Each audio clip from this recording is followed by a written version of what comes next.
Welcome to Slow News Day Live. I'm Steve Boykinen. I'm here in the Santa Cruz Mountains for a never dwindling amount of time.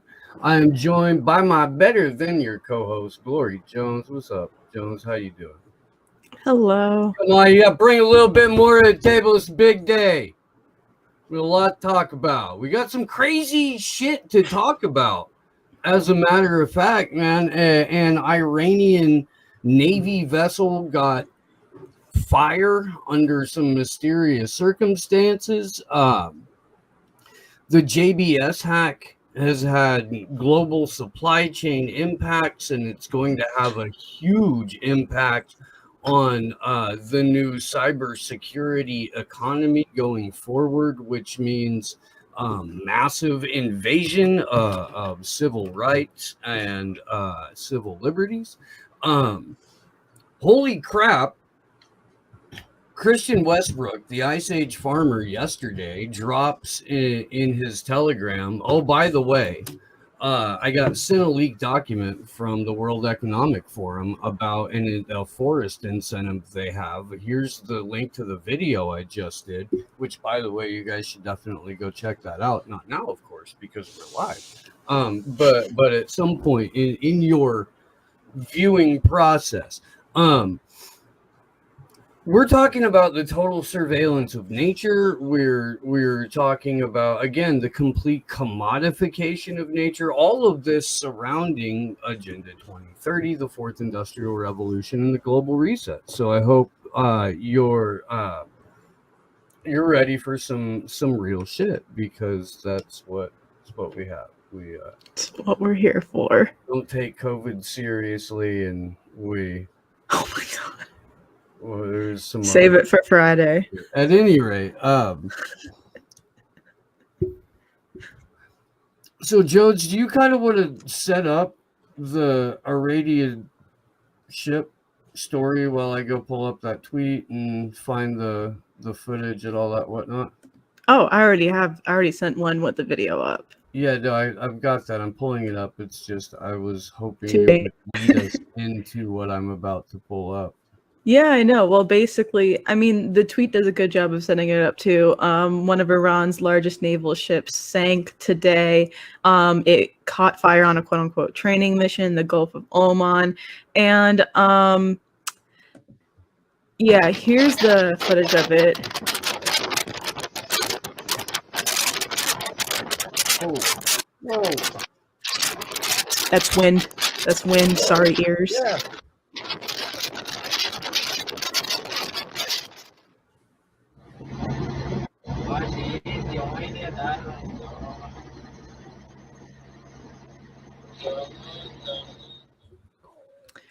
So yeah, that's that. Basically, like it says, one of Iran's largest naval ships caught fire, and the reason in particular why I wanted to bring this up was because this comes right after we have a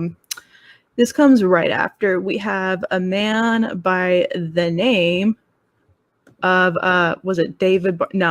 David Barnea, who is the new chief of Mossad, and he did something very convenient by the name of hinting at more assassinations and attacks against Iran. Oh, geez, what the hell? Iran is acting even at this very moment to realize its nuclear vision under international auspices, using the nuclear deal. And without it, with lies and with concealment, Iran is more advanced than ever toward developing a weapon for genocidal destruction. Oh my God, what are these ads? What the? He said that the spy agency would undertake a mix of operations in the use of advanced technologies, likely a reference to cyber attacks, among other capabilities, to keep the Islamic Republic in check. Barnea thanked Cohen, adding that some real-time comments Cohen made during operations had made a huge and fateful difference, and that his personal contribution had been critical. Cohen being the previous chief of Mossad, and Yeah, further, sorry. he said that Israel would not be passive simply because the majority of the world was willing to, quote unquote, look the other way on Iran's nuclear program. And despite the fact that they welcomed the International Atomic Energy Agency into Iran to help regulate them after the Iran nuclear deal fell through. Okay. We will not act according to the idea that quote unquote majority rules, since that same majority will not be stuck with paying the price for their mistaken evaluation of the threat. Okay. And well, so not only is there is Israel's new Mossad chief coming out saying that, and then we have this mysterious fire causing the sinkage of one of Iran's biggest Navy ships. But there's also a history of, mysterious attacks being undertaken against key infrastructure in places like Iran and Syria. And this happened specifically at a centrifuge facility in Iran a couple weeks ago. And the reason why it got shut down was because some of the centrifuges in those facilities were malfunctioning. That was due to the Israeli Stuxnet, which was not which was still a covert mission. And then cyber attacks were also done against Syria by Israel and more against Iran. And that's why I bring these two things up, not necessarily to, to basically keep that in mind, especially because Israel and the Zionist apartheid illegal occupation is basically guilty of many past attacks and, mysterious malfunctions in Iranian infrastructure because of the threat that they pose to the Zionist occupation. So, given that, I would not be surprised if we see some more things coming out about this Iranian Navy ship being sunken that have to do with Israel, that have to do with covert operations undertaken by Mossad, that have to do with maybe even another Stuxnet attack. I wouldn't be surprised. No, 100%. I mean, just in the last couple of years, there was an accidental missile strike during the Iranian Navy's military exercises, killed like almost 20 people. There were a couple of different tanker attacks just in the last couple of years, and another naval vessel got attacked over the last year. These provocations have been openly talked about, not just from the new Mossad spook, but I mean, Netanyahu himself, Benny Gantz himself, all of the armchair saber rattler Zionist fucks over here. And war with Iran is one of those things that if we go into a hot war with either Syria or Russia or China, which there's been some serious fucking saber rattling coming out of China because of Biden's rhetoric, we're going to see war with Iran inevitably. And again, this is 88 million people in really hard to get to places that do not want to leave and do not like imperialist powers coming in. That hate American imperialism, that really, really hate American imperialism to the point where, where every couple weeks or so they have to put out the disclaimer that, hey, death to America means death to the American government, not death to y'all. We cool with the people. It's the government that we can't fucking stand. So yeah, no, and they the fighting spirit of Iran and of the Persian people put up against, American pussy ass imperialism, it wouldn't be pretty. It wouldn't be pretty for us. Or I would say us, but it wouldn't be pretty for the American military.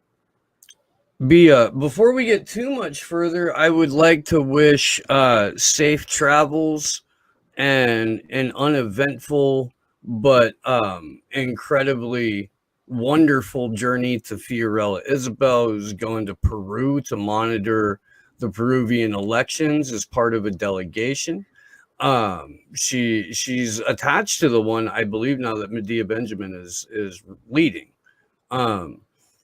So all the best to her. Pasta gets on a plane for Georgia tomorrow. He's going to go cover what's breaking in the Georgia election. Some of you guys helped make that possible. Thank you very much. I'm lagging on putting out, but need to a GoFundMe because I'm kind of like, at least from a distance, helping to organize the West Coast leg of the Home Run for Julian tour, but also to be able to cover it and put out a mini doc teach-in style thing like we did with the Manning leaks and the first A4A teach-in video, but more like 35-45 minutes of what was taking place on that West Coast leg, and hopefully the final day when they deliver their petition to DC.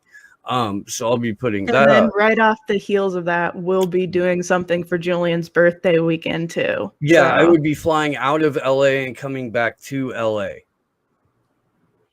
to go do those events.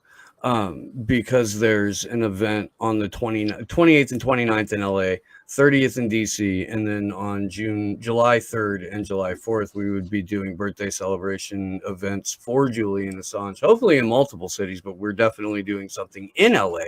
So I hope to see you guys out there, like on all of those days. 25th and 26th in San Francisco, 24th in Portland, 23rd in Denver, Colorado. If you're anywhere around there, please get there. If you need more information, Assange Defense on Twitter, hit anybody in action for Assange up. Kendra's running point in Colorado. I'm talking to both of the organizers in San Francisco and LA. Need to get a hold of the people in Portland, figure out what's going on there. Glory Jones this Sunday. Go ahead, Glory.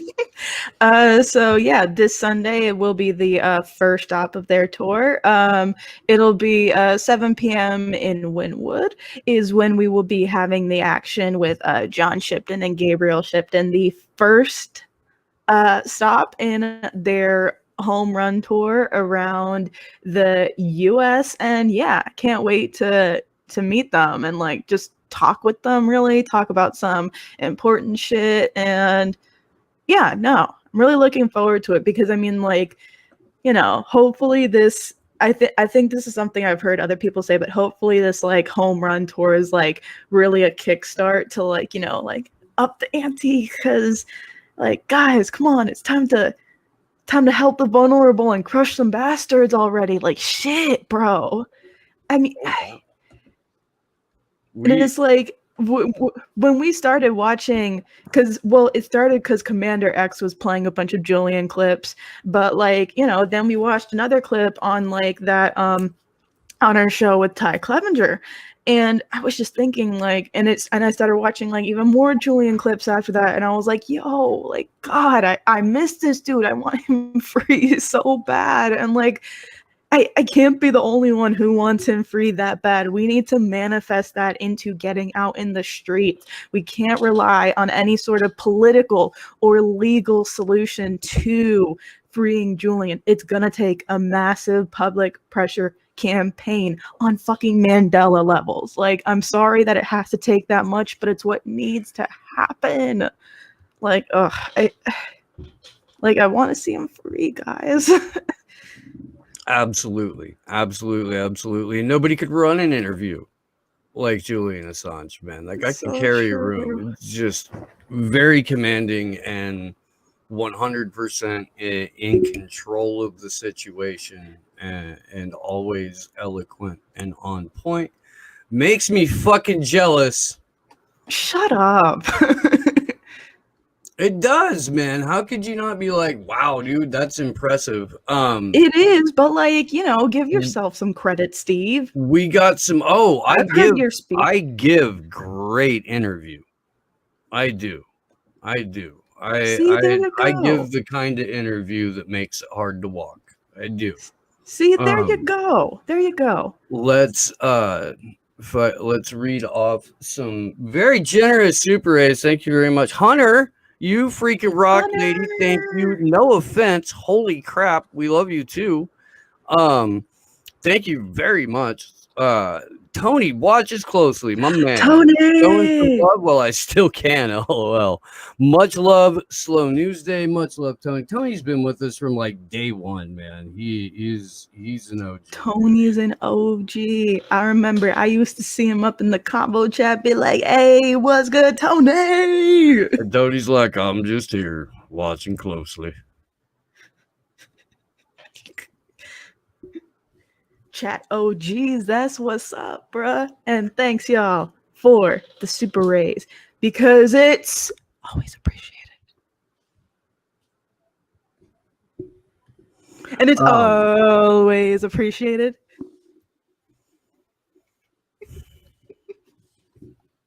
Did we want to do JBS or did we want to do the doc? This document's kind of crazy. It's going to take a little while to get through. Yeah, so I say we do JBS first then. So, we did cover this when it happened, right? Like as it was happening? I don't know. I honestly don't remember. Let me try and find out. Because I know that we didn't show this article, which I actually wanted to show this article because it's essentially parroting the same framing that we've been telling everyone about. But this is the Axios article, which says Axios. Fucking Democrat Party fucking neolib fucking porn for intellectuals. Axios. Top meat supplier is the latest victim of a cyber attack. Now, major meat supplier was the latest victim of an organized cybersecurity attack, said the company on Sunday. Why it matters. JBS, the largest producer of beef in the country. And so this is what they pair it with. Last month, Colonial Pipeline was taken offline by its operator because of a cyber attack. In March, a cyber espionage unit backed by the Chinese government resulted in 30,000 U.S. victims, including many small businesses and local governments. And then here's one that really slipped under the radar. Earlier this year, the U.S. intelligence community assessed that Russia was responsible for the major SolarWinds attack. 9 federal agencies and more than 100 private sector groups were compromised in the attack, per The Hill. Microsoft disclosed last Thursday that the same Russian hackers behind the SolarWinds breach had launched a new wave of cyber attacks. The company is not aware of any evidence at this time that any customer, supplier, or employee data has been compromised or misused as a result of the situation, JBS USA said in a statement of the press. And then real quick, I also have something else to go with that, which was me too, for sure. Because it happened Monday, so we actually haven't been able to do this. Yeah. And then I have what's her face? Jen Pasak Hunt. Her statement on it. Oops, let me remember to share audio.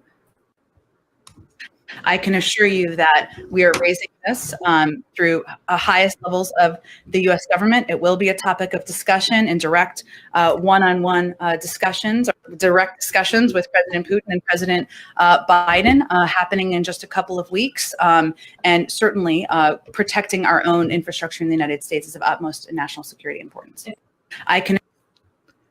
So basically, it's well, and we'll go deeper into this too, but I mean, just to put out the preliminary statement on that, basically, it's what we've been talking about, where a lot of these large scale infrastructure attacks are going to provide cover for just amping up the national security state via aggression towards Russia and China, and also increasing, security, and that gets into those ransomware reports and whatnot. And then it also gives way for the fourth industrial revolution, because look at what was just hacked, one of the major pipelines in the country, and then one of the biggest meat producers in the country. Now, I'm not a fan of oil and gas, but I know the fourth industrial revolution agenda, so I can tell where this is heading. So, and yeah, and then the way they tied it in with the SolarWinds hack as well was something I didn't see brought up too much with the Colonial Pipeline hack, but that's interesting the way that they frame it with that.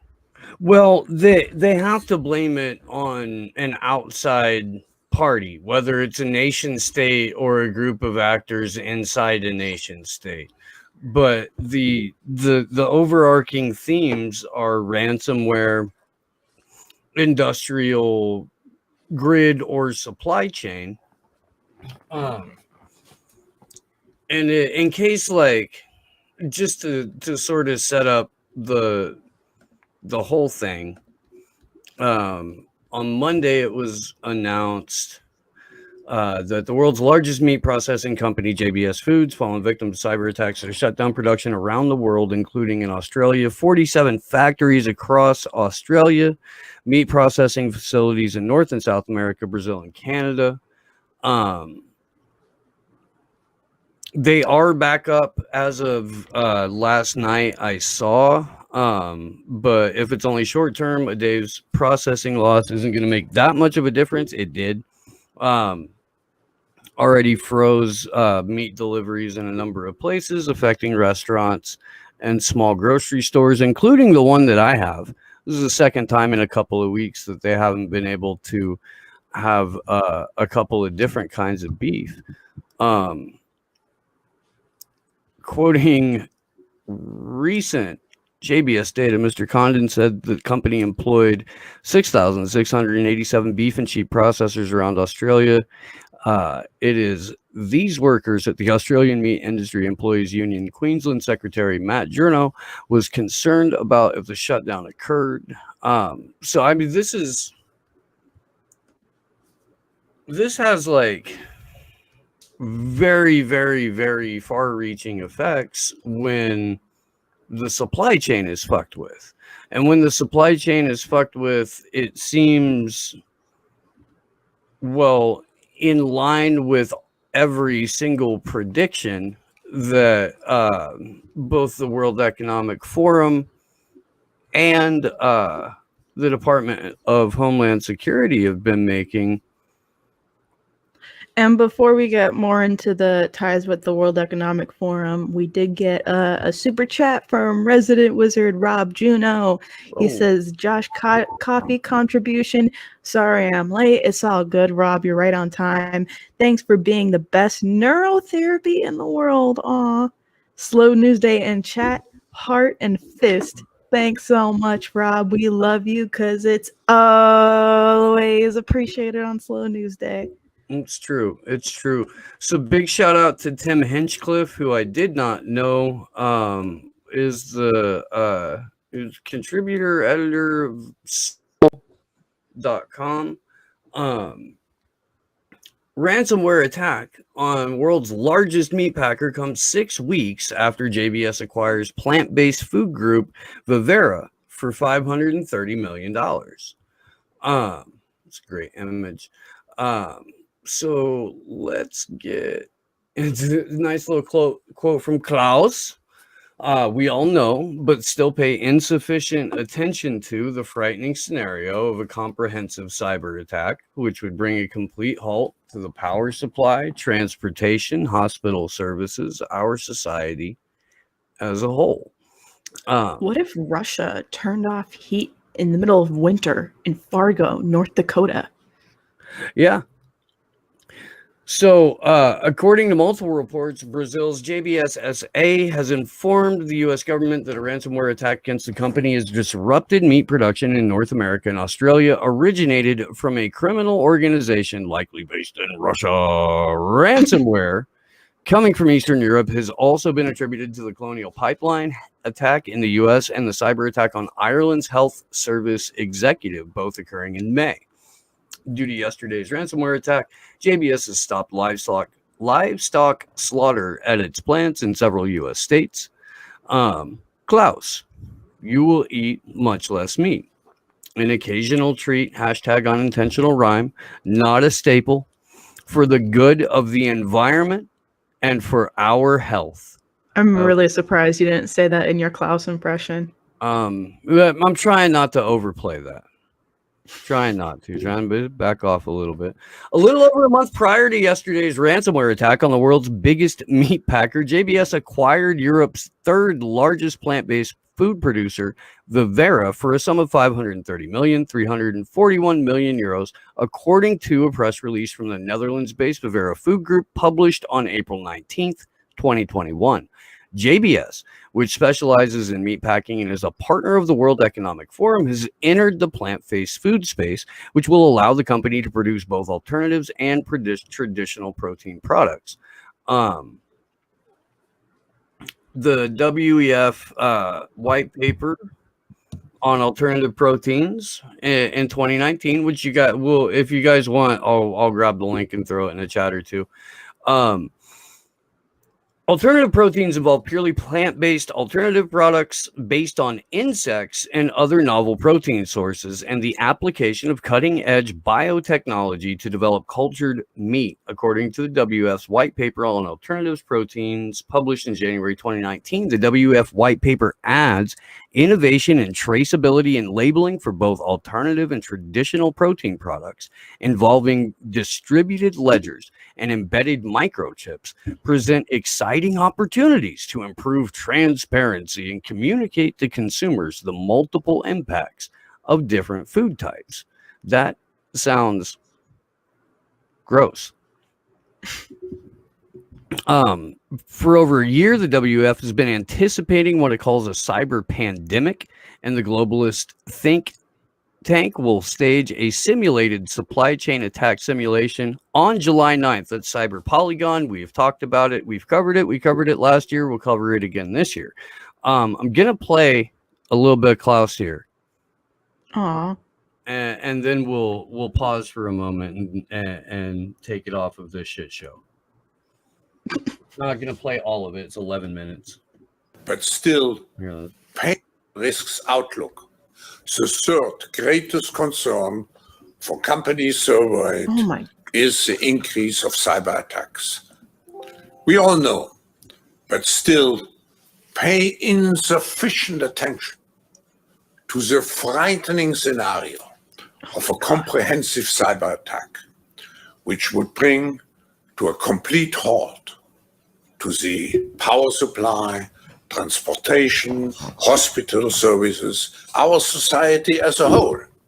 The COVID-19 crisis would be seen in this respect as a small disturbance in comparison to a major cyber attack.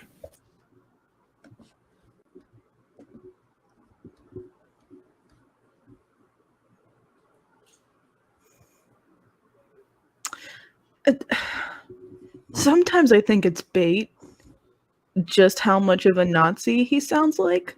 Right. Yeah. I mean, I don't even know if we have to add any commentary for that when Klaus just spelled it out for us. I mean, it's pretty, yeah. But if you're going to see the narrative, you know, make sure that you punch it up when it's time to drive home the point. To that point, we did kind of go through a couple of weeks ago the fact that that Biden signed an executive order charting new course to improve the nation's cybersecurity and protect federal government networks. There's going to be a huge push in not just cybersecurity funding, but new agencies or the buildup of existing agencies. We're going to grow the size of not just government and not just law enforcement, but digital government and digital law enforcement. And that only means less rights in not only the digital space, but in the physical space. For a quote unquote cyber pandemic that these fucks have been predicting for 2.5 years now, that they seem to be wholly unprepared for. My God, we've got to do something about this upcoming, impending, we can see it coming a mile away cyber pandemic. Nah. Like how they had Event 201 and they had a whole Event 201 and we're still wholly unprepared for coronavirus. Cyber Polygon. Or not Cyber Polygon, what was it? Crimson Contagion. Lockstep. These scenarios, these gaming exercises have been running, at least in terms of introducing the post-pandemic police state, for 20 years. So when you start to think about that, then it starts to make a lot more sense that, yes, as a matter of fact, these folks were prepared. We'll touch on the Fauci emails probably tomorrow when Greg's on. I think that might be fun.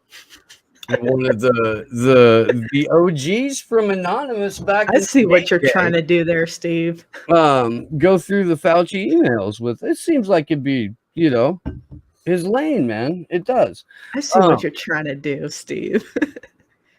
Trying to have a good and talk. I love it. Trying to have a good talk. I know. What are you insinuating, Glory Jones? Nothing. At any rate, let's go ahead and move to.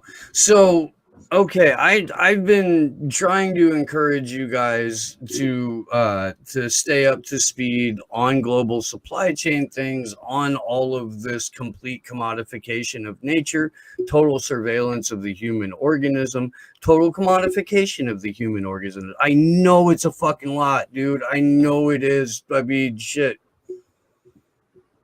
It's a lot for us too. Yeah. So we truly appreciate y'all who've come on this, walk with us and have dug into this material with us and have sent us a lot of stuff on this. We do in a lot of ways, really rely on you guys as the audience. We fucking love you. We do. We got that JBS article from someone replying to Steve's tweet and bro, everybody go and follow Red Sea Socialist because every day she's tweeting new shit about the ongoing mineral wars in Africa for the fourth industrial revolution. Yeah. Oh, she's awesome. And you've seen her here on a couple of the mod panels too. She's kick ass. Always has a fuck ton of information to bring. So Christian Westbrook, the Ice Age farmer, who will be on not this Sunday, but the following, has a fantastic Telegram channel. If you're on Telegram, subscribe to that channel, please. We have stickers on there. Oh, we do. There are Slow News Day stickers. I wonder if there's a distinct way of pulling this up. You'll just see who's messaged me recently on Telegram, which is fine with me. Oh, that's just you sending 1 million stickers of me because you're a fucking child. There's a million stickers of Sleepy Josh. There we go. All right.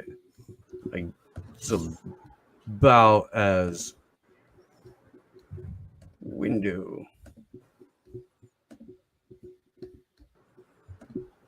So here are Telegram stickers of the Slow News Dick crew. Because Johnny Bravado is a badass. Oh, did y'all see the one where it was like, because when I don't even know my if you've seen Middle Finger Glory. I've never seen that one.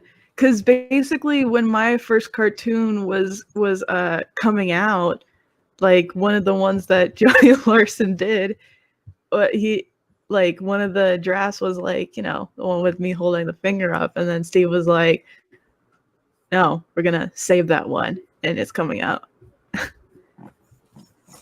So this is the rollout of Glory Jones in her natural environment.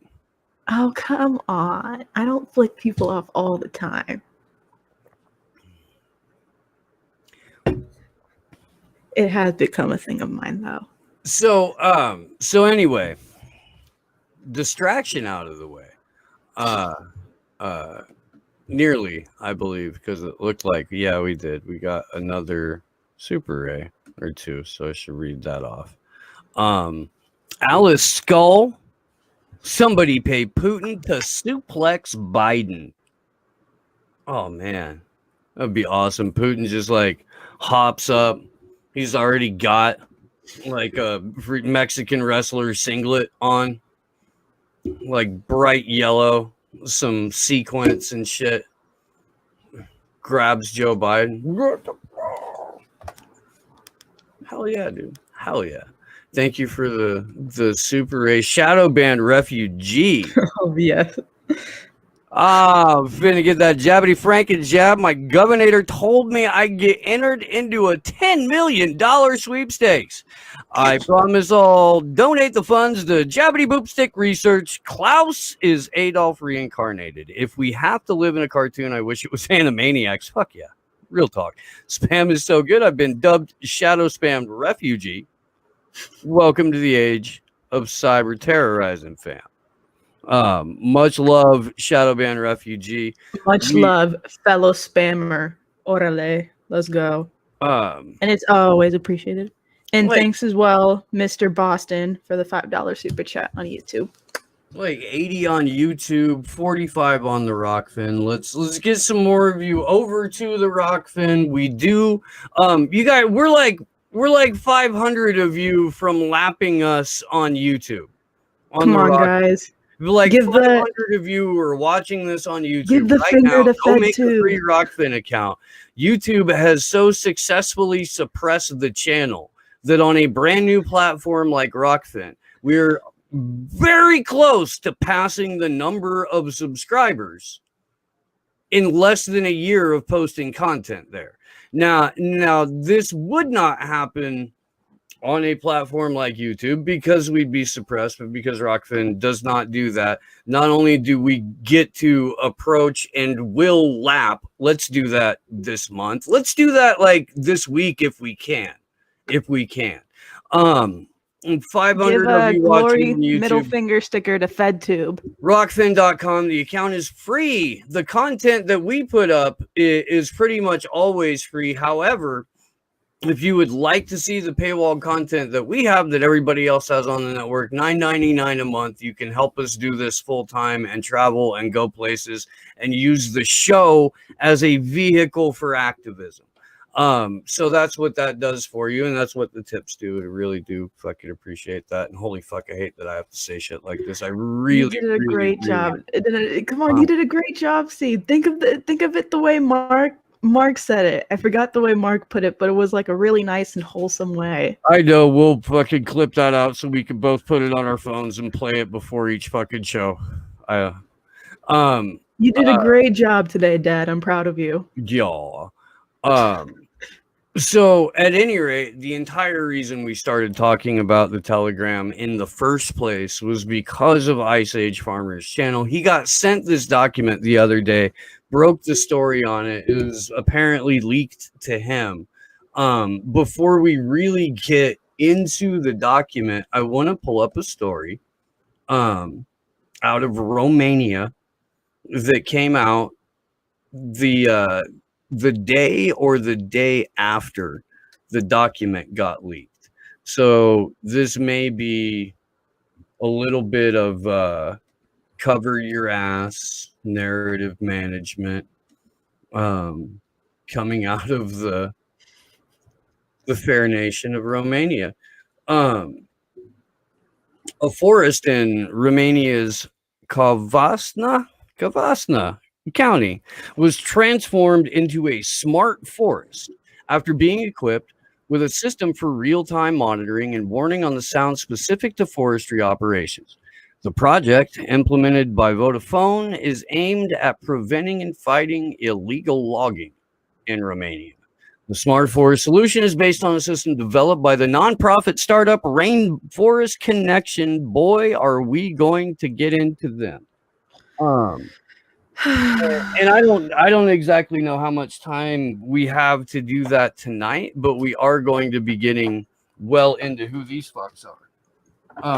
What the hell? Anyway, the system communicates with the Vodafone network and consists of a series of devices called digital guardians, equipped with acoustic sensors that capture a wide range of sounds from the environment. The captured data is sent via the internet to a cloud platform equipped with artificial intelligence.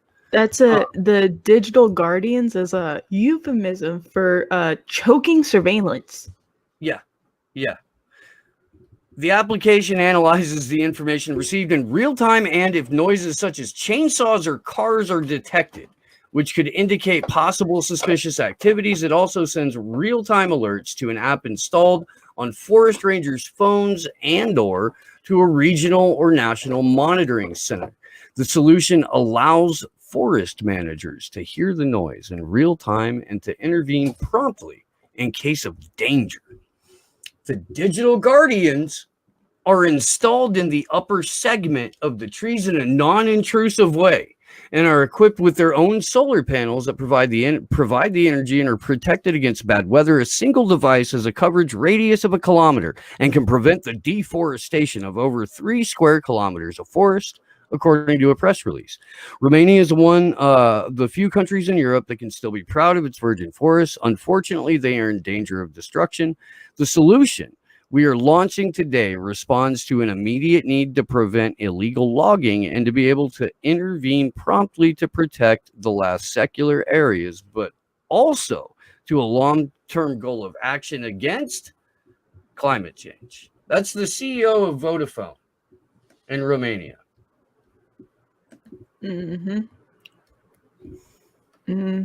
Vodafone is one of the largest telecom companies in Europe. Also got a little bit of trouble back in the day with the whole Promise software stuff. Lots of historical allegations of spying, aiding Interpol and all that kind of good stuff. So that's the either the day after or the day of it was discovered that the document was leaked. This story comes out. Digital guardians. Does that sound like other than surveillance equipment? Yeah. We're going to outfit the forest with real-time audio and digital surveillance of the entire forest. This is while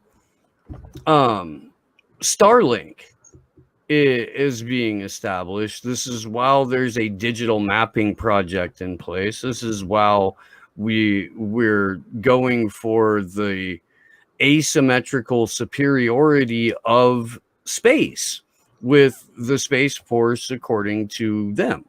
And AI. Because you can't forget that all of this is going to be driven by artificial intelligence.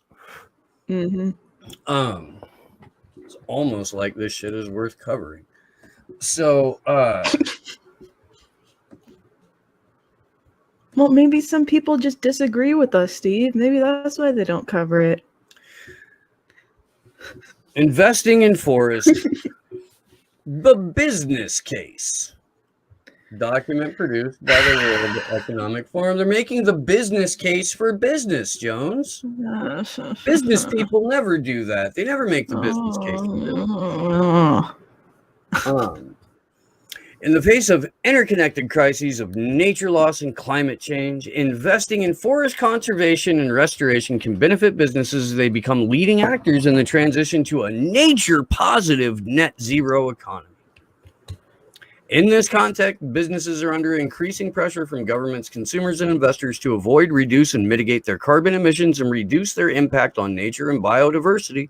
Many businesses are directly vulnerable to the effects of nature loss and climate change. 44 trillion of economic value generation is dependent on nature and its services.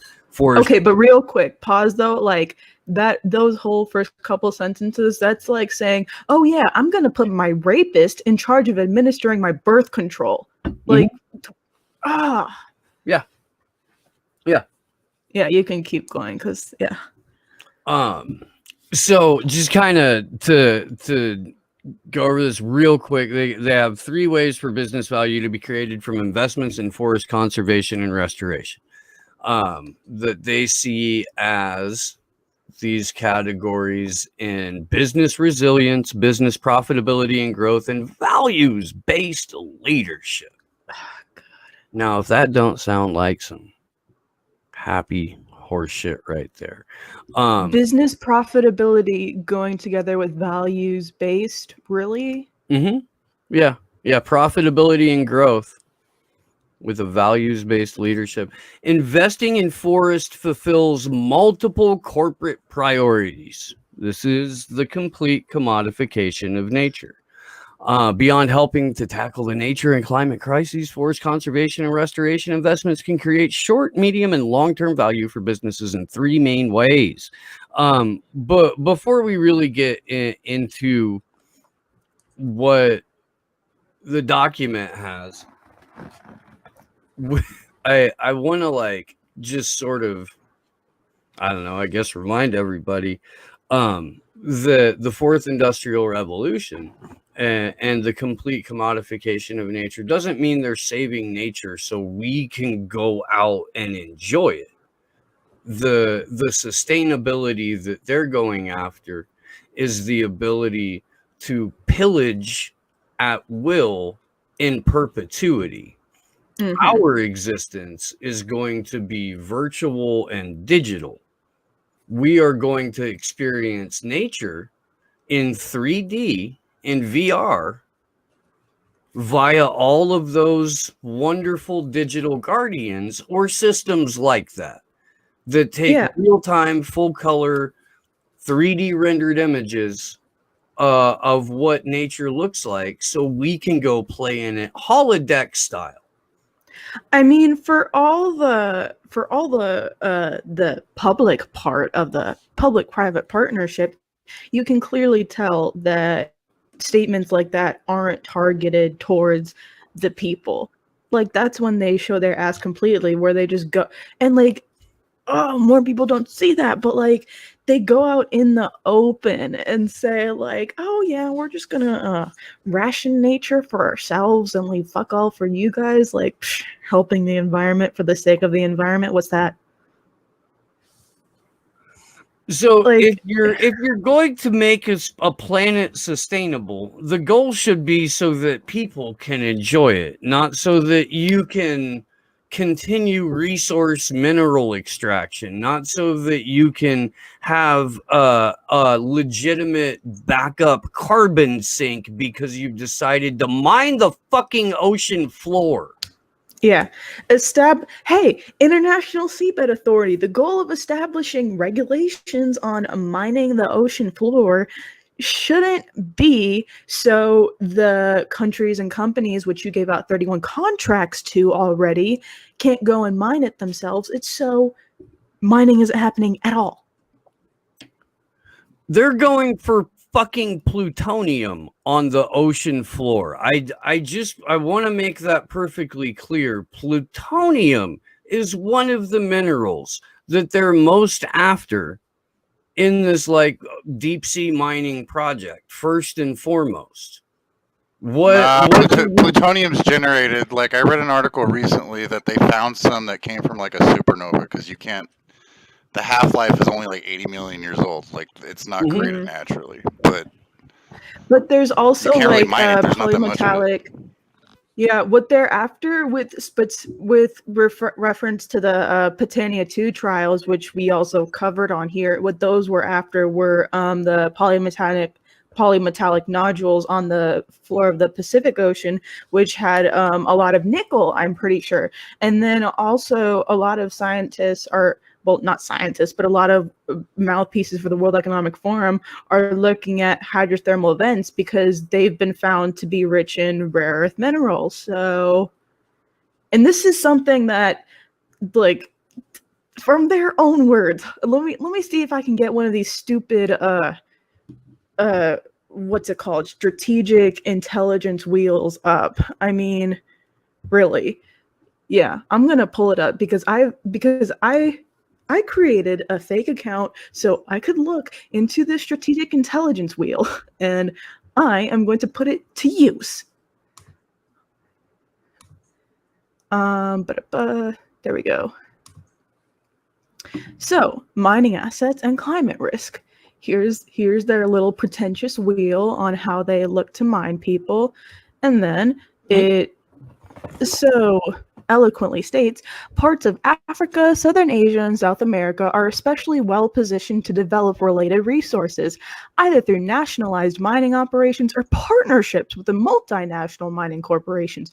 Greater digitalization and new technologies have created opportunities to explore new resources, and large areas of polymetallic nodules and formerly active hydrothermal vents could become new sources for nickel, copper, cobalt, manganese, and rare earths that are increasingly in demand. So, the mining and the mineral wars are going to escalate. But I'll get more into that on Friday. Per the National Defense Authorization Act, rare earth mineral war was declared last year. And we've made it a stated national security purpose to win and develop those words, asymmetrical superiority in the rare earth mineral war. I'm gonna go back to this shit show here. Yay. By working together, business can seize the full environmental, social, and market opportunities associated with forest conservation and restoration while mitigating emerging risks. As the momentum around forest conservation and restoration continues to build, there are three main paths that businesses can take now to invest in forests. While avoiding and removing deforestation within existing operations and value chains remains a critical priority, businesses can go further by investing in in-house conservation and restoration along their value chains to address risks and secure new economic opportunities, because there are lots of ways to squeeze a buck out of nature. Using their existing assets to support forests through their product expertise, global networks, and influence, customer base, and employees, and where these options aren't feasible, identifying opportunities to fund forest conservation and restoration outside of their core businesses. Now, how do you think that's going to happen? Who do you think they're going to go to fund forest conservation?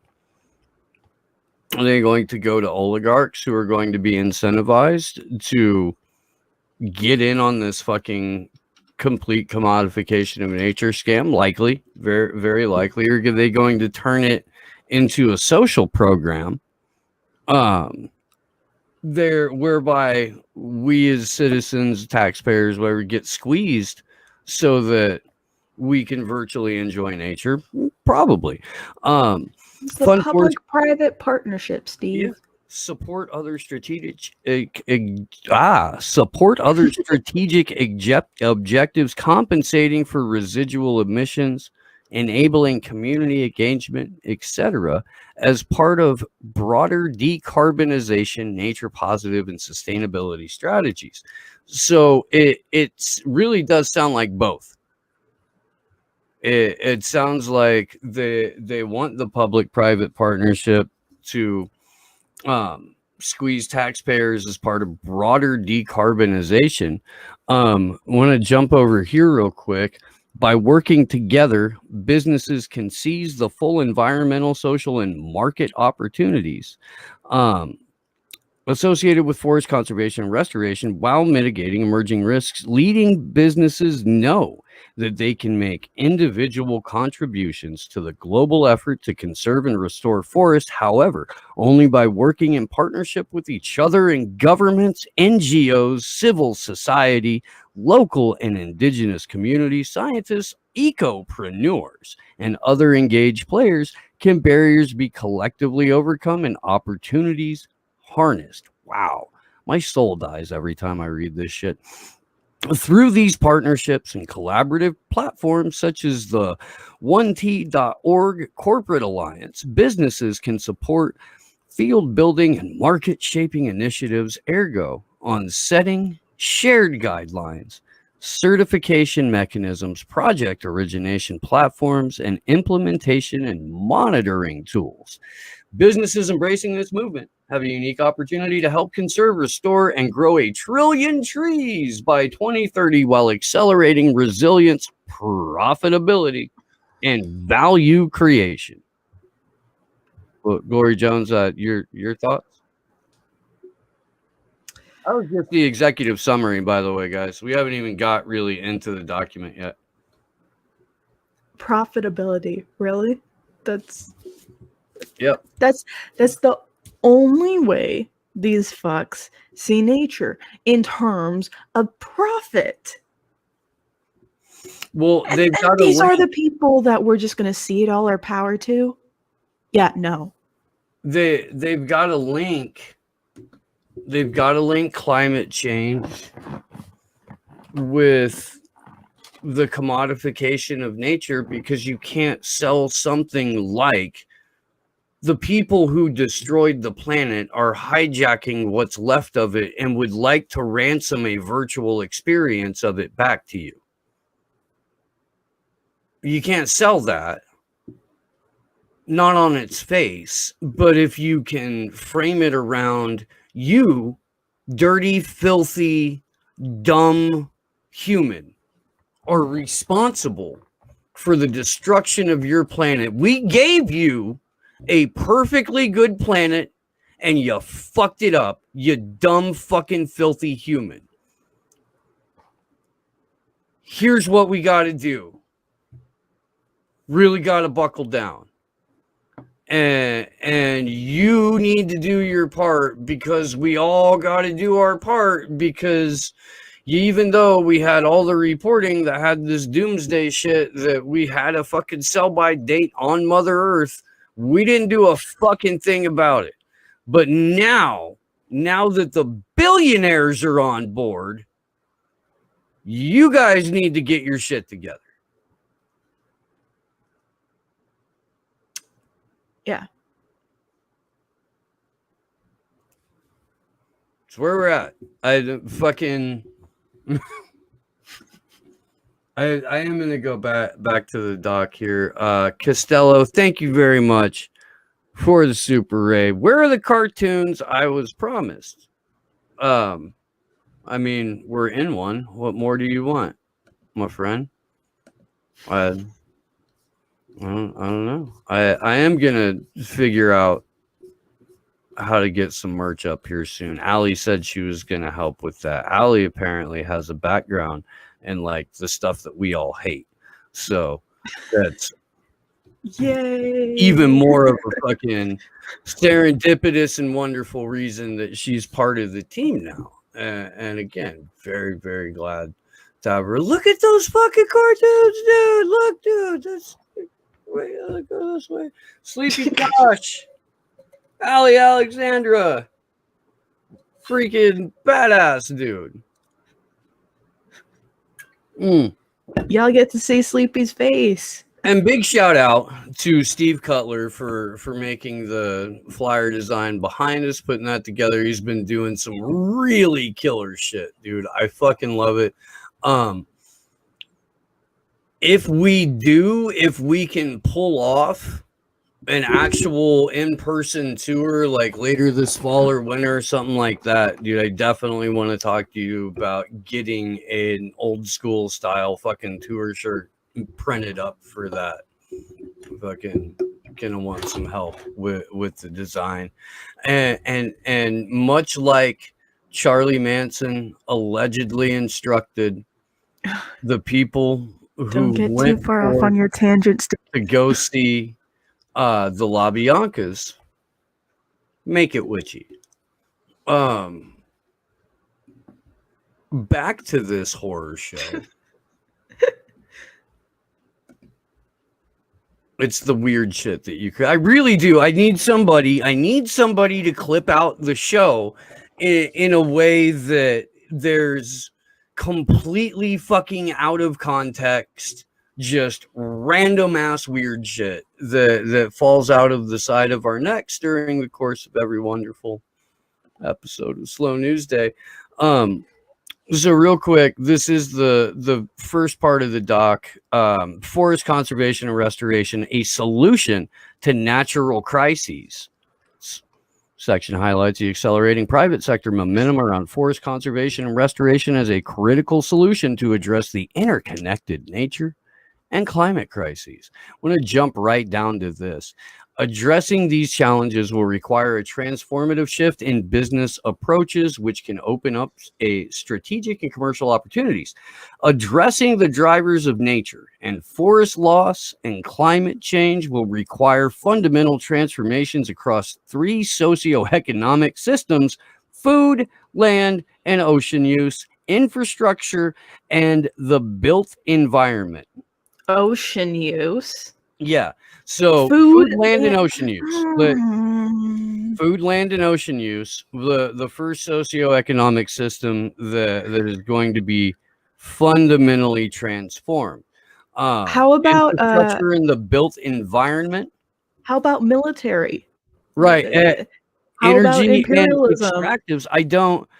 So we'll get there. We'll get, because that's an incredibly fair point. We need to discuss it. The extent and scale of these transformations is not to be underestimated, yet they could create 10 trillion in annual business opportunities and nearly 4 million jobs by 2030. Every time they put a price tag on it, and every time they commodify it and put a profit label on it, I want to punch something. Yeah, no, I agree. So, I mean,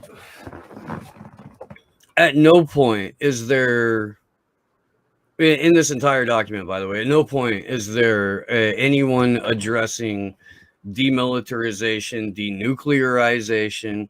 At no point is there's like, we'll get to the extractables. I don't know if we'll do that tonight or not, but we'll do that. We'll be coming back to this document for sure. And I promise you, I will be talking about this tonight on Into the Microcosm with Jimmy Jean.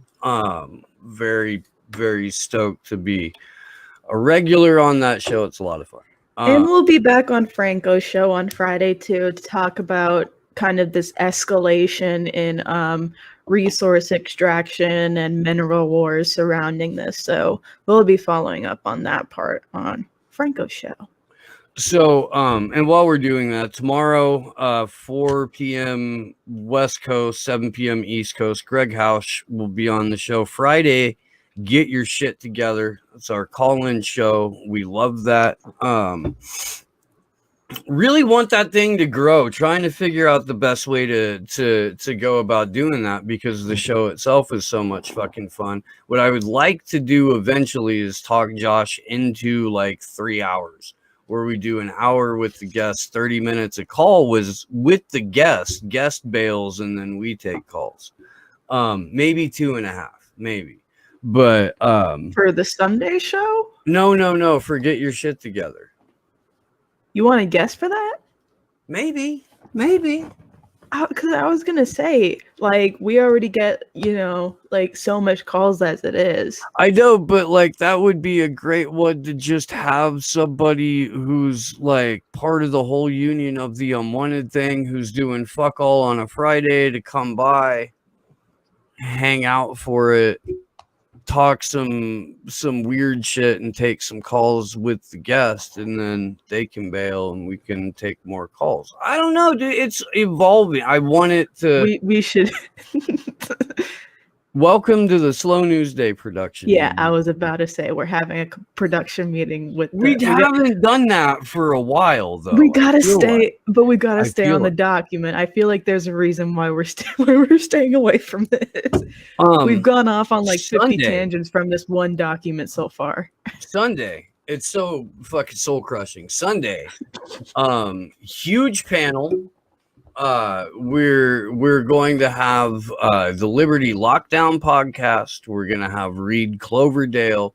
We're going to have Magnus Panvidia. We're going to have Jason Burmis. We may have Sky Daddy. We may have a couple other people pop in too. It's going to be fucking incredible. We'll also be checking in with Glory Jones, who will be live on the ground at the Home Run for Julian event.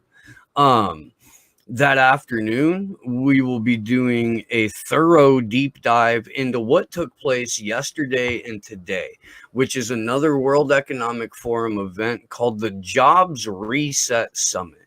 So that's going to tie in basically everything that we've covered leading up to where we're at right now in this portion of the show, with the possible exception of the Iranian Navy ship being caught on fire and sunk under mysterious circumstances. But you never know, because Israel. Right after the new chief of Mossad said that they're going to ramp up aggression towards Iran, we can go back to this now. So giving enough props for my breath control on this shit, by the way. We're down to 1.3 though. We are. Yeah, I know. I just wanted to scroll down there. So they go through the solutions, but how are they going to get through the solutions? Oh, well, they always have to co-op something. So here's the momentum they talk about. As governments and businesses look to recover and build back better following the pandemic. Sorry. The momentum is accelerating around nature and climate action, including forest conservation and restoration.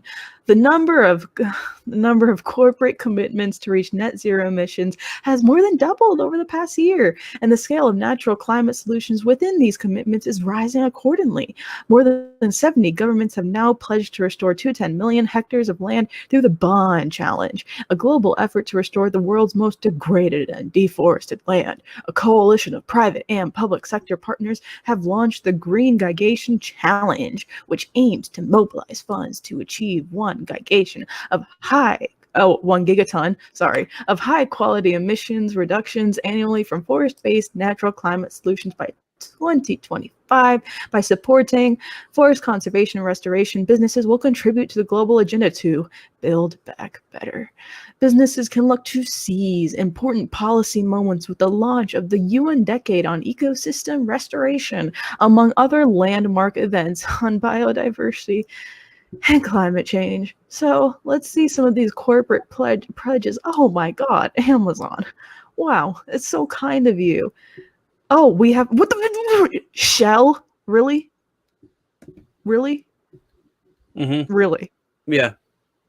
Shell. Yeah. Shell. Guys. Shell. Okay, but then we also have Nestle. Oh, Nestle. Sorry, Nestle. Yeah. But remember when the CEO of Nestle said that water should. But Steve, I say Nestle as a clear sign of my inherent disrespect for it. Nestle, Susano, Rabobank, and Rabobank. And maybe I'm not pronouncing that right. Perhaps. You switched around 2 key letters there, Steve, and one sounds very much preferential to the others. Oh yay! Bank of America. How kind of them. Mhm. Oh my god. And Salesforce. They're supporting the development of forest tools. Ooh, wonder what those are. Those are those digital guardians they were talking about. Bro, Shell. Really? Come on now. Remember, Shell, second largest producer of solar panels on the planet behind British Petroleum. Yep. Why it matters for business, guys. These are the kinds of sociopaths that we're dealing with. We're dealing with sociopaths that only care about it if it's for profit. Let's see. What do we... Investing in foreign... Okay. So, here's the 3 ways that it can help businesses: by boosting businesses' resilience against risks, by creating growth and profitability opportunities, and by improving business positioning through values-based leadership. Nice. Values-based leadership. Yeah. Yeah. Oh, Jesus. Reduce supply risks. Investing in forest conservation and restoration can protect business operations and value chains. I hate the word value chains and supply chains. I hate that word. It's just a word that doesn't fit well together, and sorry. Against the loss of natural capital and physical effects of climate change. Nice. Which, I mean, that might be hinting at mangrove restoration, because that's what that does. It protects against storms. The future success of many businesses is also dependent on the continued supply of forest products or ecosystem services. So save the environment so you can destroy the environment some more. Mm-hmm. Great. Yeah. Great. Reduced demand risks. Increased demand for sustainable zero-carbon products is driving businesses to invest in forest conservation and restoration. Nice. And even B2B businesses are likely to face demands from other businesses to reduce their emissions and improve the impact of their operations on nature. And reduced regulatory risks. Yay! Businesses can stay ahead of government pressure to improve their impact on nature and forests by investing in conservation and restoration, while also supporting the transitions to net zero. Yay! We can skirt accountability some more. Gosh. Oh yeah, net zero legislation by country. Reduce capital risks. Investing in forest conservation and restoration can support businesses to stay ahead of shifting investment policies and ensure continued access to capital. Nice, nice. Oh my God. Profitability. I don't know if we want to take a break before that, but... I think we got another Super Ray. All right. I think we did. We did. mentally... Anna Mares, thank you very much. Sorry I'm late at the beginning. Can someone tell me who Iran's enemies are exactly, other than the U.S. military-industrial complex and their imperialist allies? It is, in fact, their imperialist allies. We went through an article out of like the J Post, Jerusalem Post, where Mossad's new chief was bragging about how they were getting ready to roll out more targeted strikes, assassinations, things like that. They were done laying down, and it was high time, Anna, that Israel went on the offensive, because, you know, Israel typically, historically, not at all aggressive, not at all encroaching, not at all, genocidal, apartheid, colonialist terrorizers. Yep. But yeah, no, it was that was what we were pointing to, was those statements by the Mossad chief, not necessarily that they were responsible for the sinking of Iran's largest naval vessel, but we don't have direct answers about it. There's been a lot of public pressure coming out of Israel, a lot of saber rattling, a lot of "we're not going to take your shit anymore." with their ability to be bolstered by absolute fucking rent boys in the United States. Just these Zionist fucking cucks that will do what the fuck ever the state of Israel asks of them, to the point to where they'll give some like scraps at the Palestinian Authority, knowing none of it's ever going to see the hands of a fucking resident of Gaza that isn't being paid off and working for the U.S. or Israel in the first place, while giving Israel $3.8 billion a year, another $735 million in weapons sales, and replenishing the Iron Dumbo. Yeah, along with all of the cybersecurity contracts that our public-private partnerships get to enjoy. Public financing, private profits. Yay. All right. Now, so back to the chit show. Can we skip this part, go to the third part real quick, because that's more about the complete surveillance, and it ties in with the first article that we opened with. There, just slow down when you scroll by these trees, please.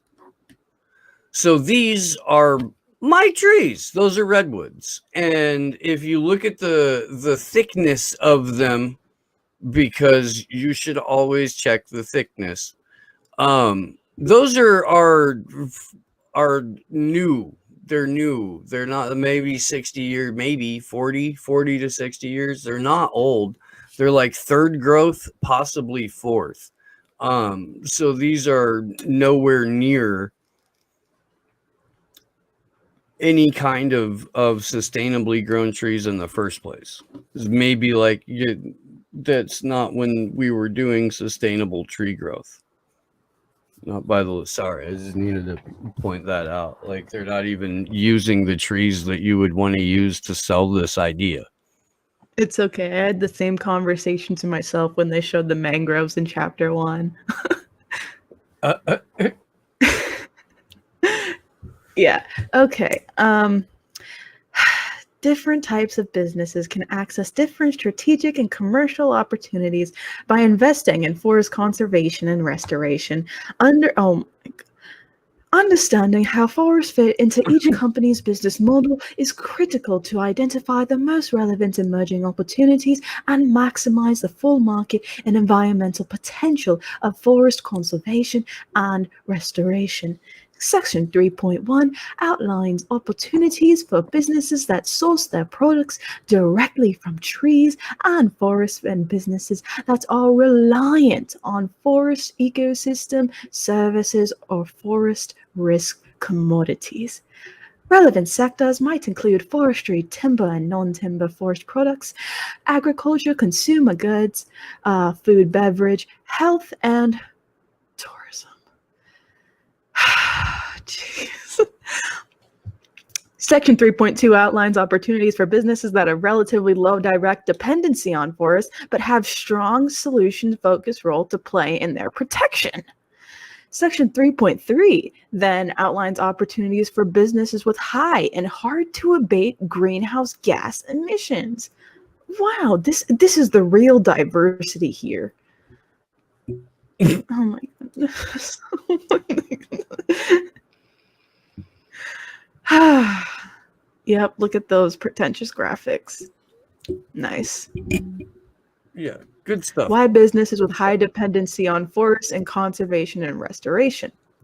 Business resilience, reduce supply risk, protect value chains from physical effects of climate change, reduce demand risk, respond to consumer demand for action from businesses that depend on forest products or services. Business profitability and growth, increase profitability and growth through agroforestry, sustainable timber management, sustainable non-timber forest products, and regenerative business models. Values-based leadership. Opportunity 3, improved relationships with partners by designing and implementing conservation and restoration activities in partnership with suppliers and communities. You just so happen to be getting, profit out of it. Fuckwads. Douche cunts. Well, again, complete commodification of nature. That guy doing whatever the fuck he's doing no, that's not going to happen anymore. It's not going to be a human job. Australia just launched the first human-free farm completely operated by machine learning and unmanned vehicles. Oh, let's see what Nestle is doing. Nestle is a multinational food and drink company headquartered in Vevey, Switzerland. More than 270,000 employees. And their approach to this, to mitigate potential supply and demand risks, it's evolving from an avoided deforestation strategy to a more proactive approach that incorporates forest restoration and conservation within and across its value chains. While avoiding deforestation remains a critical priority, Nestle is focused on conservation and restoration efforts linked with its value chains.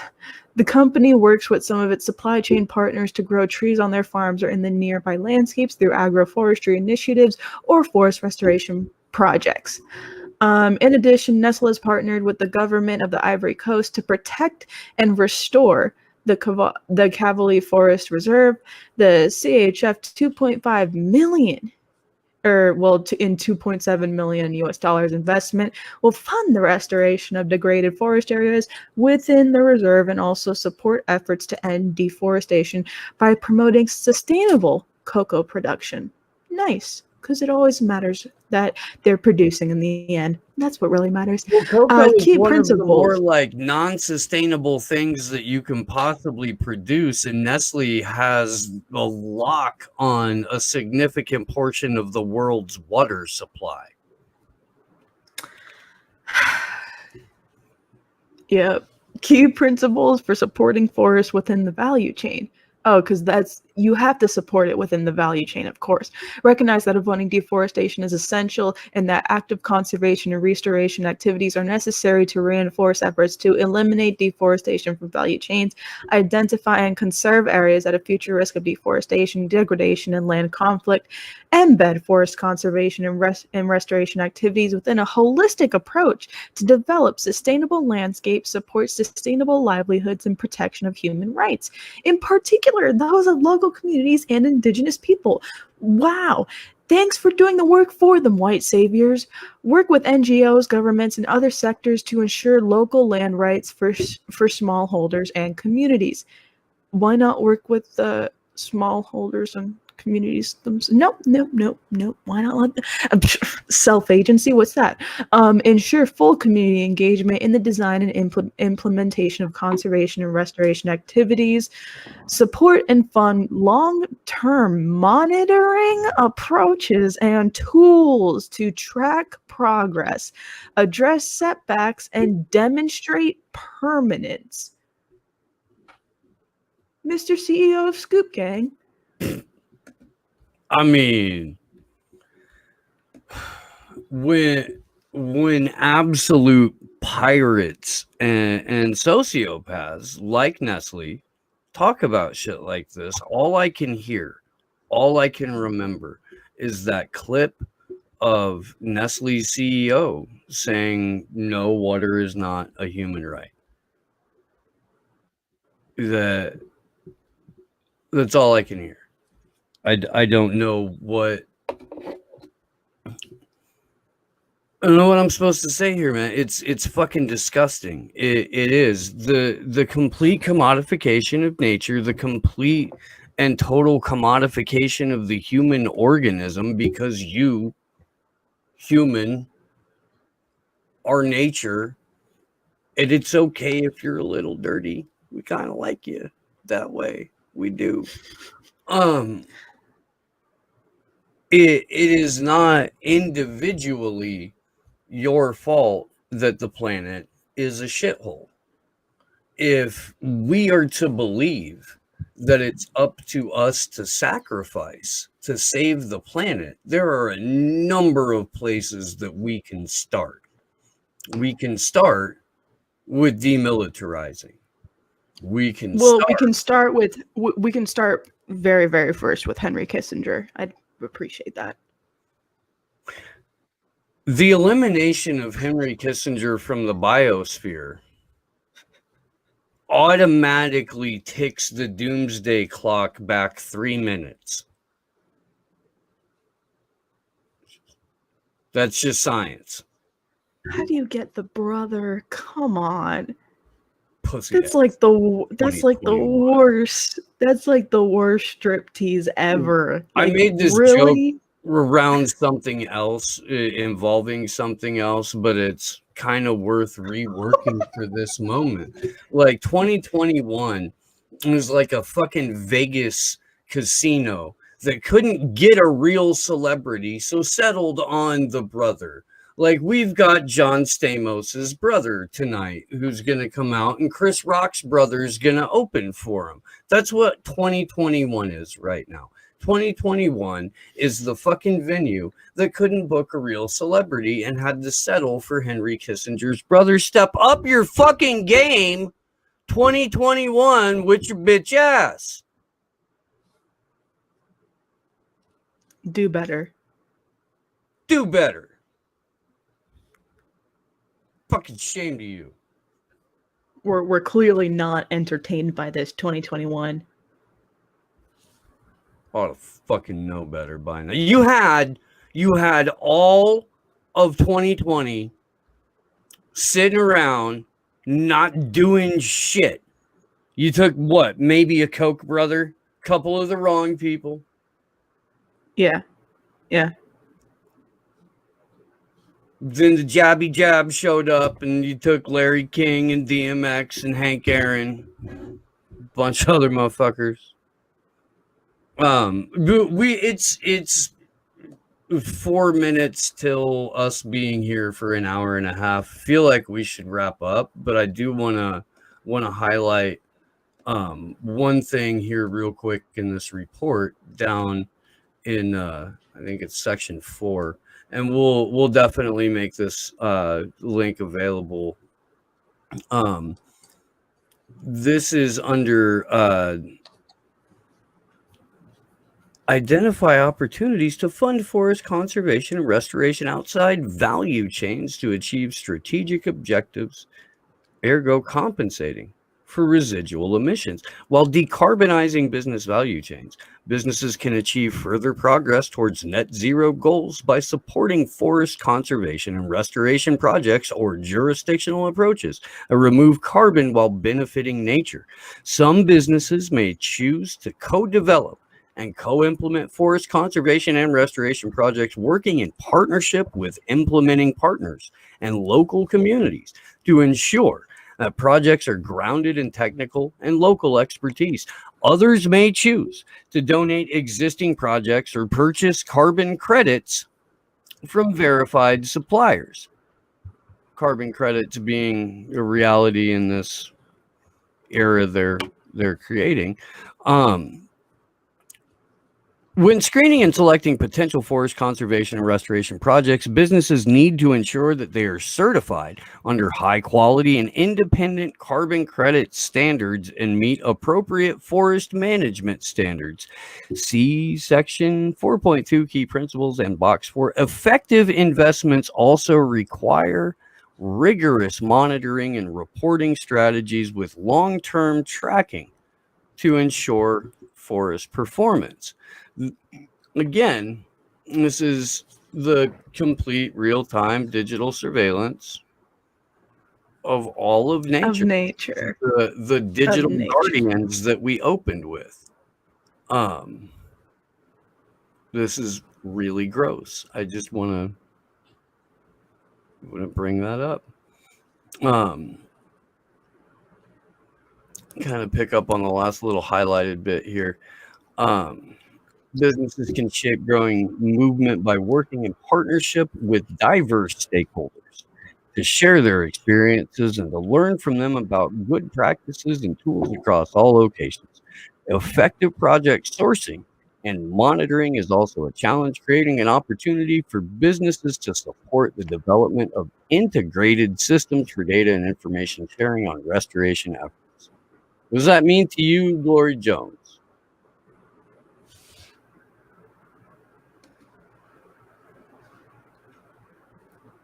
That's fair. But I mean, outside of that, what? I know it's I mean, it's a lot, and it's not like the lengthiest document that we've had to go through, but just every single page is a discussion of the absolute total and final exploitation of nature. Yeah, like that document was particularly soul crushing.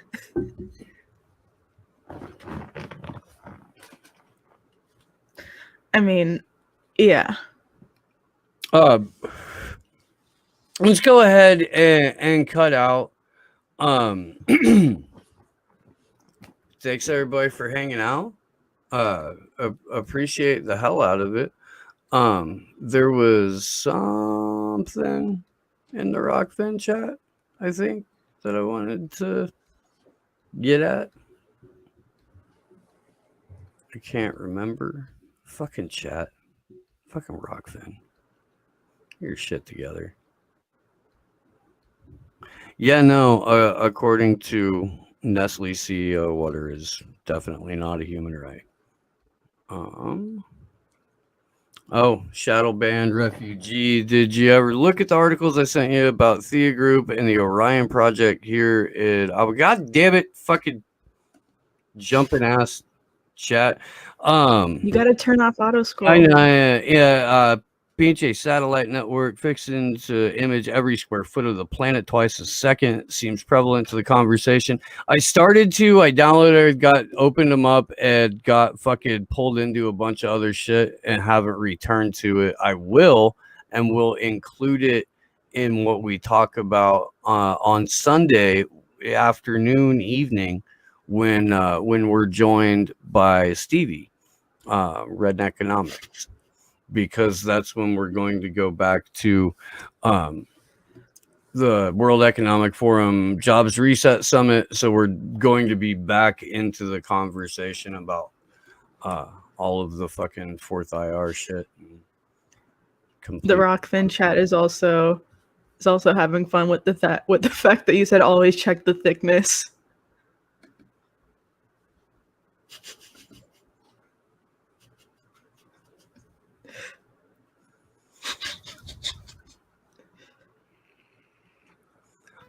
Big thanks to everybody who threw chat Super Ray. Fucking love the hell out of you guys. Again, if you're watching on YouTube, why? We are currently live streaming on Odyssey. Big shout out to everybody there. You actually get paid little bits of crypto to watch on Odyssey. Not exactly sure how all of it works, but it's pretty fucking cool. And the Rockfin chat for combo at least was actually working pretty well yesterday. It was kind of fun. Or the Rockfin chat yesterday. So come on, y'all. We don't like CuckTube over I always here. forget to turn. We're not trying to have y'all. We're not trying to have y'all like trapped and fed tube. Like, we want to move it over to just off YouTube, Rockfin, Odyssey, D Live. If you dig what we do, subscribe to the channel on Rockfin, endorse the channel. It's $10 a month. You get all the paywall content on the network, and you help to keep us do this thing. Yeah, man. Big thanks to my better than your co-host Glory Jones. Big shout out to Allie. Allie's in work hell for like another week or so, and then she'll be able to come back and hang out more often. We'll see her Friday and Sunday. Tomorrow night, Greg Hausch. My fucking throat's going wild. Friday, get your shit together. Sunday, big ass panel The crew, plus Magnus, Burmis, Clint from the Liberty Lockdown, Reed Cloverdale, possibly a handful of other people. It's going to be fantastic. Make sure you're there for that Sunday afternoon. Stevie Redden Economics, deep dive into the Jobs Reset Summit. We are going to be on Franco's show Friday before the call-in show.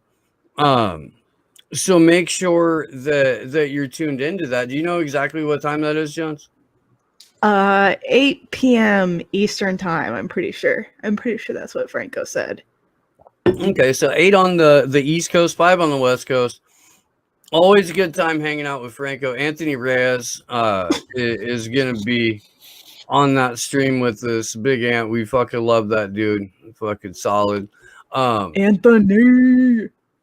I would imagine a little shit's going to get talked. I would imagine comedy is going to ensue. I would imagine a lot of shit's gonna get talked. If you're looking for, like, I don't know, the sort of roast based comedy that you don't always get to see in the independent media sphere, pull up the Franco's spot on Friday, and you may be able to catch a glimpse or three of that. Well, and along, because me, Steve, Anthony, like, we come with our facts, we come with our shit, so we gonna back it up. So, like, not only are we gonna be roasting the shit out of people, but I mean, like, shit, we're gonna be coming with facts too. So, like, it's gonna be fun. It's gonna be fun. I did want to pull up one of Sky Daddy's fucking tweets just because it's so goddamn funny, and it has apparently triggered some motherfuckers because that's what she does.